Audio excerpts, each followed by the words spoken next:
Are you preparing for a certification exam? Not sure where to start, what to study, how well you're supposed to know a topic? Well, in this episode, I share exam prep strategy I've been using for years, and it's the same one that's been proven effective for my students. So if you're preparing for an exam, you don't want to miss this episode. Do you want a career in cybersecurity? Are you unsure how to start? Curious what it means to be a cybersecurity professional? This is the Cyber Job Hacks Podcast with Dr. Jeff Colburn. He's a 30-year industry professional and the founder of Team Caveo, a company that specializes in helping people launch cyber careers. Join us on this podcast as we explore what it means to be a cybersecurity professional and how to get started. Welcome to the show.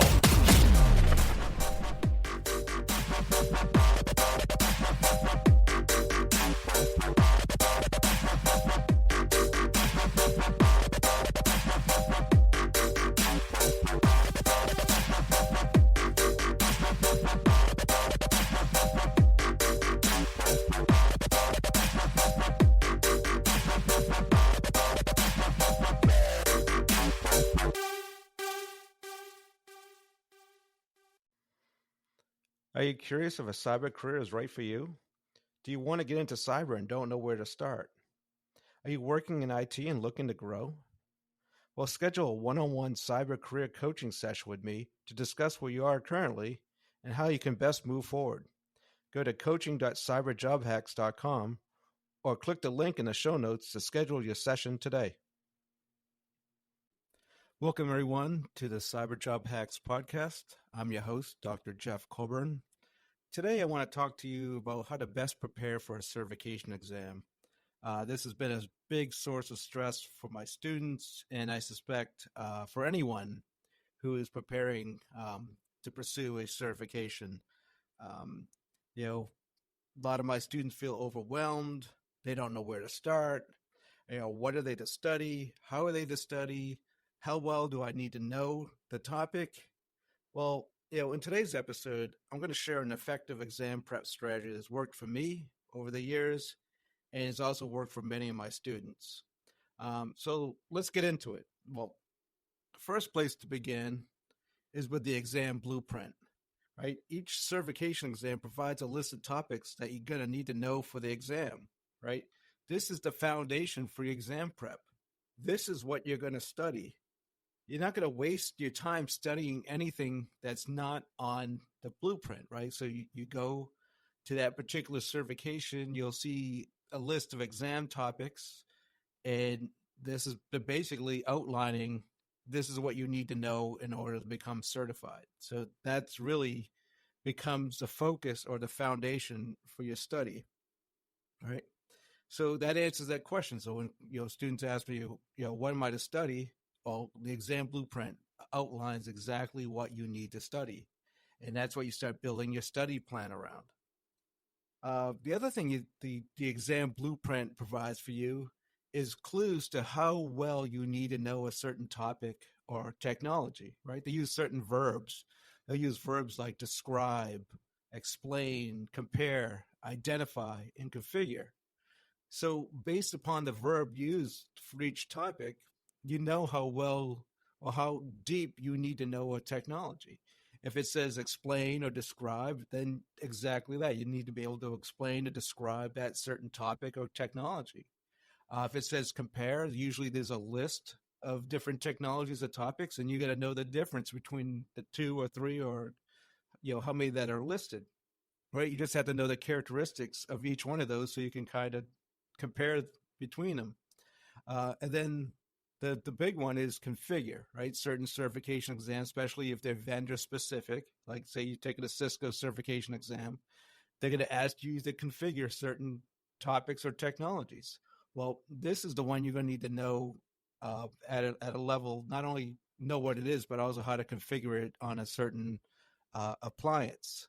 So, I have students ask me, they're like, well, hey, what configuration commands do I have to know for the certification exam? Well, again, the exam blueprint tells you exactly which ones you need to know, right? It says anything that says configure, you need to know those configuration commands. So that narrows it down quite a bit. So if you're taking like I said, vendor specific certification exam, you don't need to know all the commands for all the topics in the blueprint. You only need to know the ones where it says configure.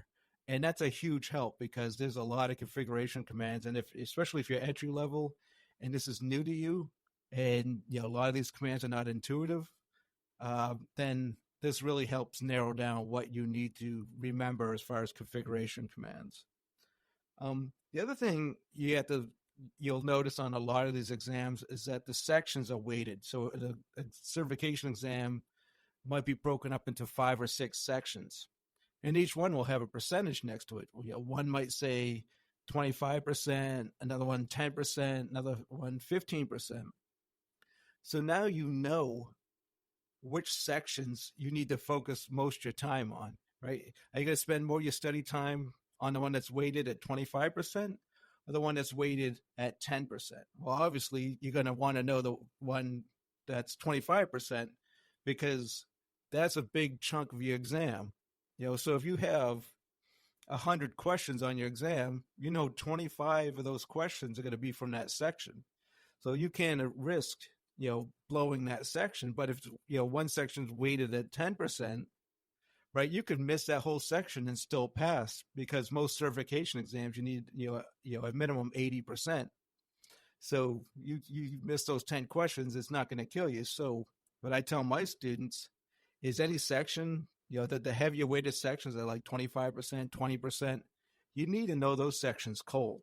So when you're developing your study plan and you're allocating the time for study, then you got to devote more time to those higher weighted sections, right? And that doesn't mean you don't study the less weighted sections. It's just you don't need to study them to that level that you do on the other sections, because typically the higher weighted sections are the core of that exam, right? That's, if you're doing, a certain exam and it's like, say it's, routing and switching, then obviously the routing and switching will be higher weighted sections. But then something like automation is 10%, right? It's because that's not the core of that certification. So that's why it's not as weighted as high. So you really need to understand the core of that certification, and that's why those are highly weighted, and that's where you need to be spending your study time. The other thing that you want to do is you want to start using, find a good practice exam. These certification exams are not cheap. So you don't want to have to keep going back and retake an exam because each time you take the exam, you got to pay the exam fee over and over, right? So you want to be able to crush this thing the first time out. You don't want to have to go back, right? And the best way to do that is find a good practice exam. And there's a few reasons for this. One, if you're just starting out, you've probably never taken a certification exam. I know a lot of my students haven't. So a lot of it is very foreign to them, right? The way way the questions are worded, the way they're presented, just the way you have to answer them, right? It's all new and it can become overwhelming. So if you're going into a certification exam, you're already nervous. I still get nervous when I go into certification exams because mainly because I don't want to go back and retake it. I just want to knock it out, right? So I just like, I just hope I prepped enough for this. I hope, I'm ready for this, right? But the practice exam helps you with that because now you get a feel for the question. You get a feel for how they word these questions. Oftentimes with Cisco exams, I refer to it as Cisco speak, right? Because the way they phrase things are not how normal people speak. So you have to understand what they're asking in their questions, and you don't want trying to figure that out during the actual live exam. You want to figure that out during the practice exam. So, again, just a practice exam alone is great just for getting a feel for how these how these questions are worded. The other benefit to a practice exam is a lot of good practice exams will grade by section. So, if you take a practice exam and you see the sections, they'll be broken out just like the actual live exam, and you can see how well you scored in each section. And what you're going to do is you're going to see the sections you scored, more poorly than others, right? So this is going to tell you where you need to be spending more study time. And what I tell my students is like, okay, once a week, take the practice exam, and that'll give you like a snapshot of your progress. And then you see where you are weakest, right? So as you're studying, it's okay, now I know what area I need to really focus more time on this week. So then you do that, and then the next week you sit and take the practice exam, and that section should go up. If you did it right, that section should go up. And then you'll see the next area that's your weakest, and that's where you focus your study, right, for the coming week. And you just keep doing that until you're acing that practice exam. And once you're acing the practice exam, right, then you should be ready for the actual certification exam. And what I mean ace it, I mean you're answering the questions correctly, and you're answering them correctly because you know the answer, not because you memorized the answer, right? Because these practice exams have a limited pool of practice questions. So as you keep taking this practice exam once a week, you might start seeing the same questions over again, right? You might see it again. So you want to make sure you understand why that answer is correct, not just that it is correct, because these are not going to be the exact same questions you're going to see on the live exam, right? It's just giving you kind of a feel for what the live exam question is going to be, but they're not going to be word for word the same questions. So just because you memorized your practice exam answers, that's not going to help you in the live exam. You have to understand why it's a correct answer. And that's why I tell my students, make sure when you get something wrong on the practice exam, find out what the right answer is and understand why it's the right answer, right? They're just going to see such an improvement in your exam prep, because you're really starting to dig deeper into the technologies or the topics and really understanding them so that you can go into the live exam and ace it, which is the goal, right? I want to just go once, ace this exam, and get my certification.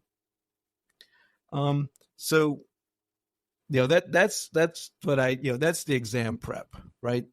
So let's talk a little bit about actual exam taking strategy. And there's a few things I recommend. And again, these are things you should be practicing on the practice exam. And the first thing you want to do is, you realize you're going to see a lot of these questions are multiple choice. Either it's going to be single answer or it's going to be multi-answer. And I'll tell you, choose 3 or choose 2. So what you need to do is, like, if you don't know the answer, like you're not sure, well, there are usually some obvious wrong answers. If you know anything of the technology, right, you're going to know the obviously wrong answer. Like, if you've never seen it before, then yeah, you're just going to be guessing wildly, but that just tells you didn't prep properly. But if you're in an exam scenario and you prep properly and you get these multiple options and it says, pick 2, right? There's probably 4 choices, right? There's probably one that's obviously wrong. And there's one that might be close to being correct, but there might be something in the answer that makes it wrong.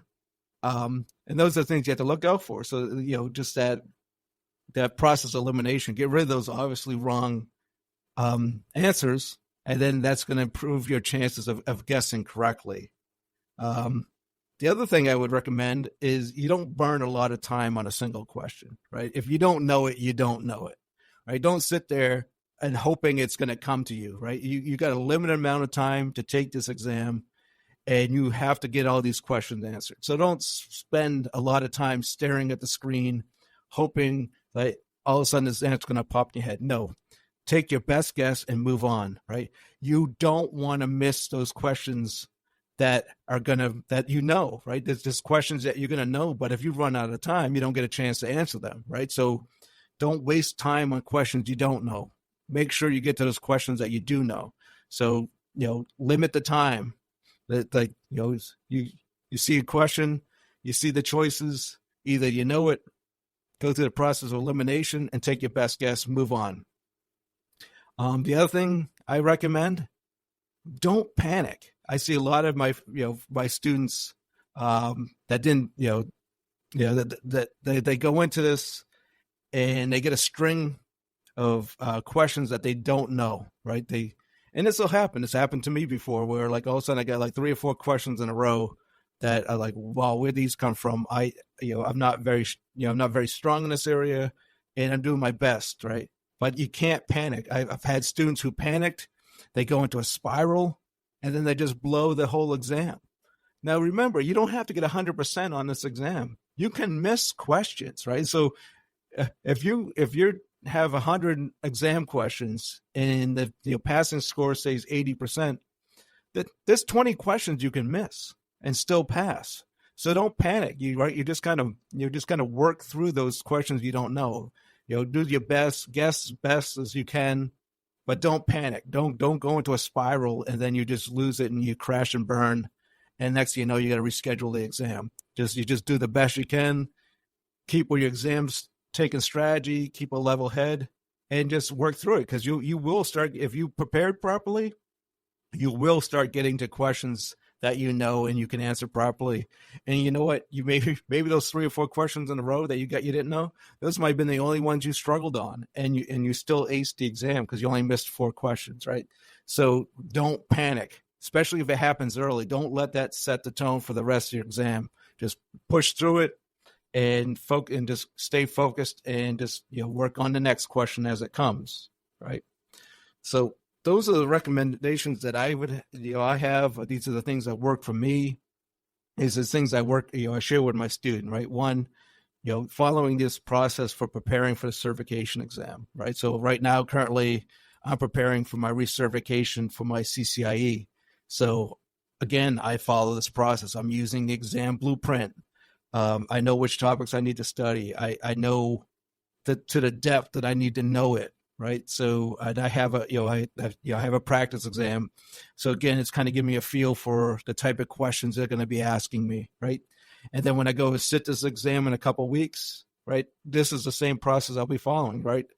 I'm not going to know the answers to all these questions. That'd be great if I did, but there's going to be some where I'm going to have to start taking like an educated guess. And I'm just going to use that process of elimination, right? I do it now in the practice exam. I see obviously wrong answers, so that limits my choices, and it improves my chances of getting it correct. So I hope this was helpful. I found this process useful. I hope you find it useful as you pursue your certification exams. I want to thank you for listening. So until next time, have a great week. Do you want to be part of an online community of like-minded people? Join us at cyberjobhacks.com, where you'll receive the latest industry news, cybersecurity career trends, invitation to free events, and exclusive offers. So join our private Facebook group at cyberjobhacks.com. Thank you for listening to the Cyber Job Hacks Podcast. We hope you enjoyed today's episode. If so, please share with a friend who may be interested in becoming a cyber professional. Also, please leave a review on Apple Podcast. Your feedback is greatly appreciated, as it will shape our future episodes. Meet us here every Monday as we discuss the cyber job market and how to launch your career. Until next time, have a great week.